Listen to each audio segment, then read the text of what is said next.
أعوذ بالله من الشيطان الرجيم. بسم الله الرحمن الرحيم. ودخل معه السجن فتيان، او داخل شول د یوسف علیه السلام سرا السجن جیل تا فتیان دو زوانان. قال احدهما اویل یو پدی دوارو کی انی ارانی اعصر خمرا، بیشکا ما لیدل د خپل ځان په خوب کې اعصر خمرا چې زنه چوړوم شراب لرا.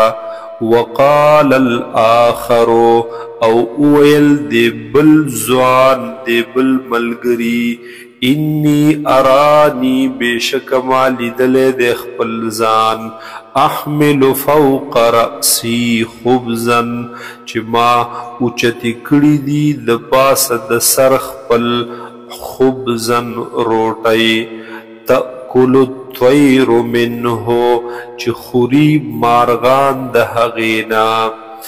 نبئنا بتأویله خبر را کمونگتا پا تعبیر د دی خوبونو. انا نراک من المحسنین بیشک منگ انو تا لرا یا منگ گرنو تا لرا من المحسنین دنیکانو خلقنا. قال او فرمایل حضرت یوسف علیہ السلام لا یأتیکما طعام، لا نبوی راغل تاسو تخوراک طعام ترزقانه چه درکولے کیگی تاسو تا پدی جیل کی الا نبأتکما بتأویله مگر ما بخبر در کڑے وی تاسو دوارو تا بتأویله د تعبیر د دی خوب قبل ان یأتیکما مخک د دینا چراشی تاسو دوارو تا دغ خوراک. ذالکما دا تعبیر د خوب چه دے تاسو دوارو توایم مما علمنی ربی دے دا دهاغ پوہنا دهاغ علمنا چه خودلے دے ما ترب زما وحی سرا.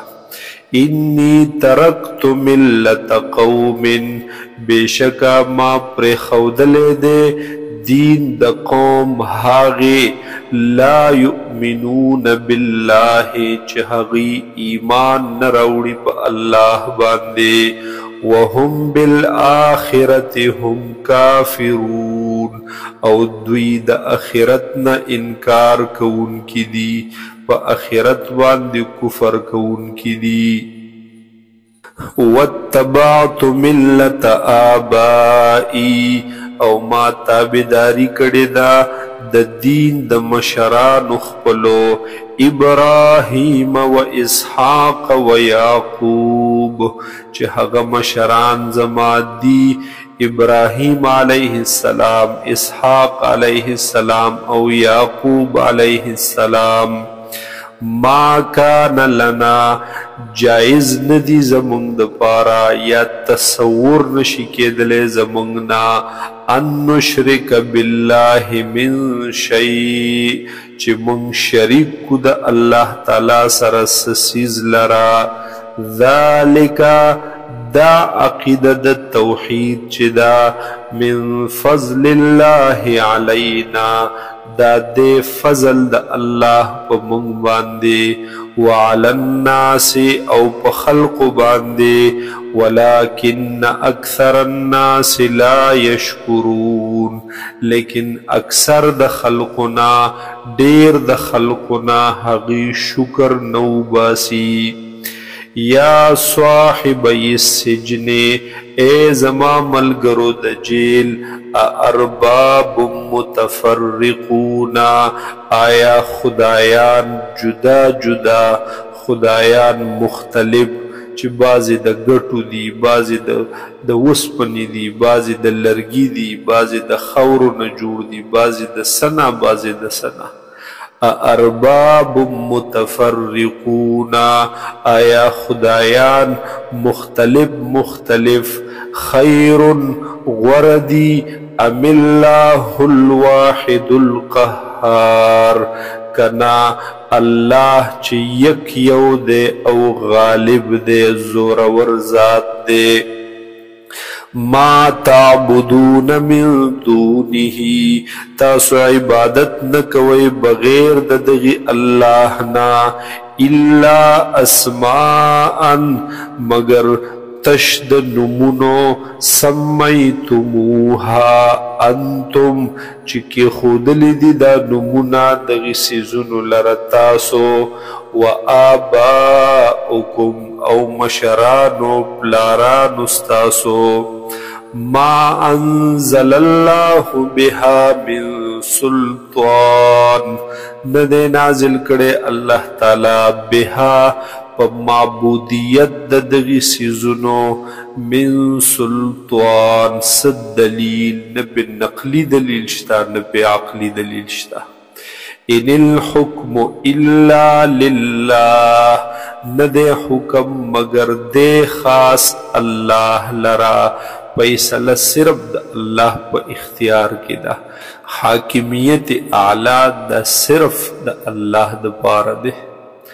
امر اللہ تعبدو الا ایاہ، حکم کڑے دے اللہ تعالی چھ عبادت مکوئی تاسو، الا ایاہ مگر صرف دہغا، ذالک او دا عقیدہ دا توحید چھ دا اللہ دا یوالی دا منلو چھ دا، الدین القیم، دا دے دین مضبوط، دا دے دین محکم پا ہر قسم دلیلونو سرا، ولیکن اکثر الناس لا یعلمون، لیکن اکثر دا خلق نپوہیگنا. یا صاحبی السجن، اے زما ملگرو د جیل، اما احدکما ہر چی یو کس پتاسو دوارو کی دے، فیسقی ربہو خمرا، پس دے بس کوی پاغی حاکم خپل باندے، پاغی آقا خپل باندے، خمرن شراب. و اما الاخر، او ہر چی دا بل ملگرے دے، دا بل کس دے، فیسلب پس پسولی کی بدے، فتأکل الطیر من رأسه، پس خریبا مارغان دا سرددنا. قضی الامر الذی، فیصلہ شوی دا دکار ہاغی، فیہ تستفتیان، چپ ہاغی کی تاسو دوارو تپوسو نکول. وقال للذی، او اوپرمائل حضرت یوسف علیہ السلام، للذی ہاغی کستا، ظن انہو ناجم منہما، چے گمانو دا یوسف علیہ السلام یا پتو یوسف علیہ السلام تا، انہو ناجم منہما، چھ بے شک دے نجات مندن کے دے پدے دوارو کے. اذکرنی عند ربک، دائی ورطو فرمائل، اذکرنی یاد کڑما لرا، عند ربکا خوات دا حاکم خپل، خوات دا اغی آقا و دا بادشاہ خپل. فانساہ الشیطانو، پس یر کرل ددنا شیطان، ذکر ربیہی، یادول دا یوسف علیہ السلام خوات دا اغی حاکم خپل. فلبث فی السجن بضع سنین، پس وقت تیر کو یوسف علیہ السلام پا جیل کے، بضع سنین یوسو کلونا، نور مزید کلونے بکی تیر کرل.